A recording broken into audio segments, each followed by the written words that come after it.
তো তোমরা তো দেখেই নিয়েছো আমি এই লুকটা ক্রিয়েট করেছিলাম, সাথে আমি চেষ্টা করেছিলাম এই গরমের জন্য একটা ওয়াটারপ্রুফ আর ট্রান্সফার প্রুফ মেকআপ করার। এইবার পরীক্ষা করে দেখা যাক যে আমি কতটা করতে পেরেছি। এখানে বলে রাখি, পাউডার সেট করার পর ও কিন্তু অনেকক্ষণ এসির বাইরে ছিল আর আমরা তারপরেই ওয়াটার টেস্ট করছি। রেজাল্ট দেখে তো আমি পুরোই অবাক, একটুও মেকআপ ট্রান্সফার হয়নি, জল ছাড়া টিস্যুতে কিছুই আসেনি। এইবারের পরীক্ষাটা আমি মেকআপ কমপ্লিট হওয়ার সাথে সাথেই করিনি, ফটো ভিডিও তুলে নিয়ে অনেকক্ষণ পর করেছি। প্রথমেই আমি ওর গালগুলো টিপে টিপে দেখলাম যে আমার হাতে কোনো মেকআপ এলো কিনা, আর দেখো না মেকআপ উঠে এসছে, না মেকআপ একটু নষ্টও হয়েছে। এইবার ফাইনাল ওয়াটার টেস্ট করে দেখি মেকআপটা ওয়াটারপ্রুফ আর ট্রান্সফার হয় কিনা। রেজাল্ট তো তোমরা দেখতেই পাচ্ছ, তাহলে করতে পারলাম তো ওয়াটারপ্রুফ আর ট্রান্সফার প্রুফ।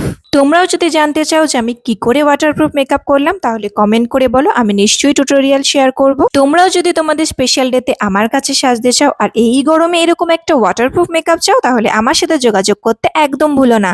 আজকের জন্য এইটুকুই। এরকম আরো ভিডিও দেখতে চাইলে আমাকে ফলো করতে হবে, ভিডিওটা লাইক করতে হবে আর সাথে শেয়ার করতে হবে।